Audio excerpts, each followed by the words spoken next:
എല്ലാവർക്കും നമസ്കാരം.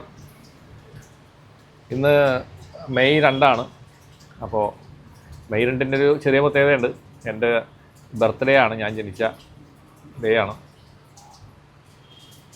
പക്ഷേ ബർത്ത്ഡേക്കൊന്നും ഞാൻ വലിയ പ്രാധാന്യമൊന്നും കൊടുക്കാറില്ല. അതുകൊണ്ട് അങ്ങനെ അങ്ങോട്ട് പോകും. അതങ്ങനെ ആ വഴിക്ക് അങ്ങനെ കടന്നു പോകും. ചിലപ്പോൾ ഓർക്കാറ് പോവില്ല. അതൊരു പ്രത്യേകതയുള്ള ദിവസമാണെന്ന് എനിക്ക് തോന്നിയിട്ടില്ല ഇതുവരെ. അപ്പോൾ ഇന്ന് നമ്മൾ പറയാൻ പോകുന്നത് ഈ ആയില്യം നക്ഷത്രത്തെ പറ്റിയാണ്. ആയില്യം നക്ഷത്രത്തിൽ ജനിച്ച ആൾക്കാരാണോ നിങ്ങൾ എങ്കിൽ നിങ്ങൾ ആ നക്ഷത്രക്കാരനാണെന്നുള്ളത് അയൽ വീട്ടുകാരോട് പറയാതിരിക്കുക. നമ്മുടെ നാട്ടിൽ കണ്ടുവരുന്ന ഒരു അന്ധവിശ്വാസത്തെ പറ്റിയാണ് ഞാൻ പറയുന്നത്. ഞാൻ കുറേ കേസുകളായിപ്പോൾ എൻ്റെ മുമ്പിൽ വരുന്നത് ഈ ഒരു വിഷയം. അതുപോലെ ഇങ്ങനൊരു സംഭവത്തെപ്പറ്റി ഞാൻ കേട്ടിട്ടുണ്ട് മുമ്പ്. അതായത് ഉദാഹരണത്തിന് നിങ്ങളുടെ വീട്ടിൽ ഒരു ആയില്യം സ്റ്റാറിലൊരാൾ ജനിക്കുകയാണെന്ന് വിചാരിക്കാം. അങ്ങനെ ജനിച്ചു കഴിഞ്ഞാൽ തൊട്ടടുത്തുള്ള വീട്ടുകാരനെ അത് ദോഷകരമായിട്ട് ബാധിക്കും എന്നൊരു വിശ്വാസം പരക്കെയുണ്ട്. അതായത് നമ്മളുടെ വീട്ടിൽ ഒരു ആയില്യം നക്ഷത്രത്തിൽ ജനിച്ച ഒരാളുണ്ടെങ്കിൽ തൊട്ടടുത്തുള്ള വീട്ടുകാർക്കൊക്കെ അത് ഭയങ്കര ദോഷമായിട്ട് ഭവിക്കും എന്നുള്ളൊരു അന്ധമായൊരു വിശ്വാസം നിലവിലുണ്ട്. അപ്പോൾ ഇതിൻ്റെ ശാസ്ത്രീയമായ വശങ്ങളെ പറ്റിയോ അല്ലെങ്കിൽ ജ്യോതിഷത്തിൻ്റെ കണക്കും കാര്യങ്ങളും വെച്ചിട്ടല്ല ഞാനിത് പറയുന്നത്. എൻ്റെ ഒരു അഭിപ്രായമാണ് ഞാൻ പറയുന്നത് കേട്ടോ. അപ്പോൾ ചിലപ്പോൾ വിഭിന്ന അഭിപ്രായമുള്ളവരുണ്ടാവും. ചിലപ്പോൾ അത് അങ്ങനെയല്ല ഇങ്ങനെയാണ് സ്ഥാപിക്കാനായിട്ട് അത് പഠിച്ചിട്ടുള്ള ആൾക്കാർക്ക് ചിലപ്പോൾ പറ്റുമായിരിക്കും. പക്ഷേ ഞാൻ എപ്പോഴും പറയണമെന്ന് അറിയോ, എൻ്റെ ഒരു policy, we create our own reality. ഞാൻ അതിൽ വിശ്വസിക്കുന്ന ആളാണ്. നമുക്ക് നമ്മുടേതായിട്ടുള്ളൊരു സ്വന്തം കാഴ്ചപ്പാടിലേക്ക് എത്തിച്ചേരാനായിട്ട് സാധിക്കുകയാണെങ്കിൽ, സ്ട്രോങ് ആയിട്ട് നിൽക്കുകയാണെങ്കിൽ നിങ്ങളൊരു ദോഷം ബാധിക്കില്ല. ഇപ്പോൾ ആളുകൾ ബാധകളെ ചെയ്ത് വിട്ട് കഴിഞ്ഞാൽ നിങ്ങളത്തേക്ക് വരും, അത് വരില്ലെന്ന് ഞാൻ പറയില്ല. പക്ഷേ ഇതേപോലുള്ള കുറേ അന്ധമായ വിശ്വാസങ്ങൾ നമ്മൾ വെച്ച് പുലർത്തുന്നുണ്ട്. കുറേ ഉണ്ട്, ഇതൊന്നും മാത്രമല്ല, ഒരുപാടുണ്ട്. അപ്പോൾ ഇതൊക്കെ ആരാണിതെല്ലാം കണ്ടുപിടിച്ചത്, അല്ലെങ്കിൽ ആരാണിതെല്ലാം നമുക്ക് പറഞ്ഞു തന്നെയെന്ന് ചിന്തിച്ച് നോക്കാം.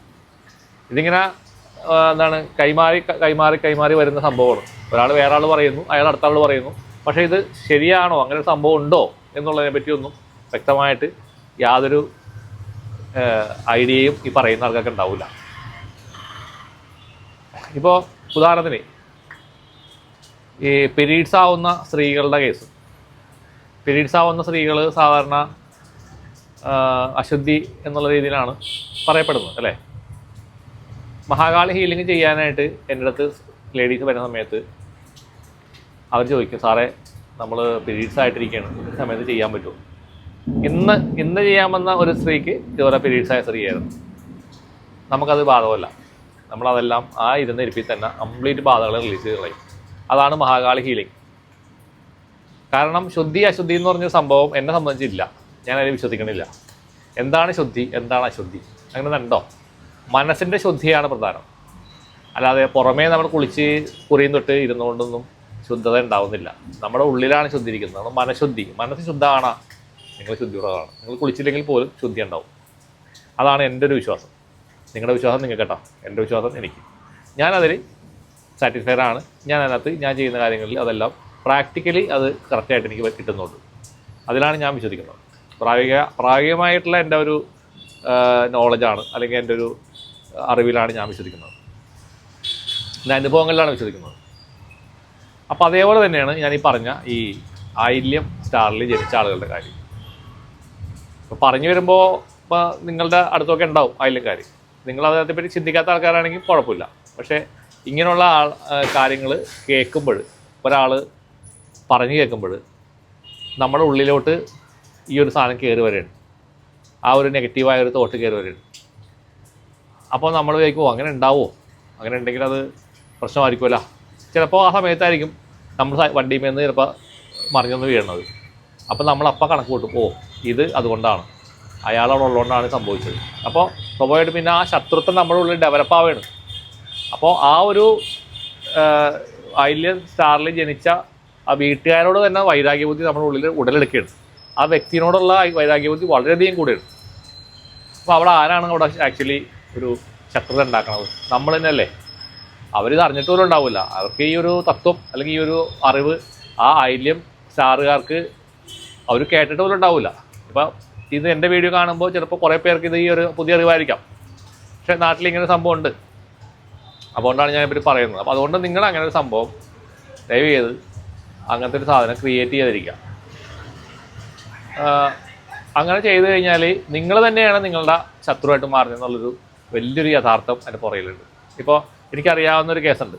ഒരു സ്ഥലത്ത് ഇതുപോലെ തന്നെ ഒരു ആയില്യം സ്റ്റാറിൽ ജനിച്ച ഒരാൾ. പുള്ളി വളരെ പ്രഗത്ഭനായ ഒരു മനുഷ്യനാണ്, ഒരുപാട് കഴിവുള്ള ആളാണ്. പക്ഷേ പുള്ളിക്ക് ഇതിലൊന്നും വിശ്വാസമില്ല, ഇത്തരം കാര്യങ്ങളൊന്നും വിശ്വസിക്കാത്ത ആളാണ്.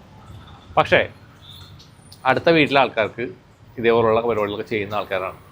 ഈ ബ്ലാക്ക് മാജിക് കാര്യങ്ങൾ, കൂടോത്രം സേവകൾ പരിപാടികളൊക്കെ ഉള്ള ആൾക്കാരാണ്. അവർക്ക് ഈ ഒരു സംഭവം അറിയാം, ഈ ആയില്യം നക്ഷത്രത്തിലാണ് ചെയ്യുന്നത്. അപ്പോൾ എപ്പോൾ നോക്കിയാലും ഇദ്ദേഹത്തിനെതിരെ ബ്ലാക്ക് മാജിക് ചെയ്യലാണ്. അപ്പോൾ ഞാൻ പല പ്രാവശ്യം ഞാൻ ഇടപെട്ട് ഞാൻ മാറ്റി കൊടുത്തിട്ടുണ്ട്. അപ്പോൾ ഗ്യാസ്ട്രിക്കാണ്, ഗ്യാസ്ട്രിക് പ്രോബ്ലം പുള്ളിക്ക് എപ്പോഴും വന്നത്. പുള്ളിക്ക് എപ്പോൾ നോക്കിയാലും ഈ ഗ്യാസാണ്, വയറ്റിൽ ഫുള്ള് ഗ്യാസ് ഇങ്ങനെ വായിൽ മുകളിലോട്ട് കീഴ്പോട്ടേക്കൊക്കെ ഇങ്ങനെ ഗ്യാസ് വന്നുകൊണ്ടേയിരിക്കും. അപ്പം ഇത് എന്താ വെച്ചാൽ അവരുടെ ഉള്ളിൽ ഭയമാണ്. ഇപ്പുറത്ത് ആയില്യക്കാർ ഇരിക്കുന്നതുകൊണ്ട് അവർക്ക് ദോഷം വരും എന്ന് വിചാരിച്ചുകൊണ്ട് ഇവർ ഇതിനെ ചെറുക്കാൻ വേണ്ടിയിട്ട് ബ്ലാക്ക് മാജിക് ഇങ്ങോട്ട് പ്രയോഗിക്കുകയാണ്. ഒരു കാര്യമില്ല, ഇദ്ദേഹം ഒരാളുടെ ഒരു കാര്യത്തിൽ ഇടപെടാത്ത മനുഷ്യനാണ്, വേറെ ആൾക്കാരായിട്ട് ഒന്നിനും പോകാത്തൊരു മനുഷ്യനാണ്. സ്വന്തം കാര്യം നോക്കി കുടുംബത്തിലിരിക്കുന്നതാണ്, വീട്ടിൽ പുറത്ത് പോലും പോകില്ല. അങ്ങനത്തെ ഒരാളും കൂടിയാണ് അവിടെ ആലോചിക്കണം.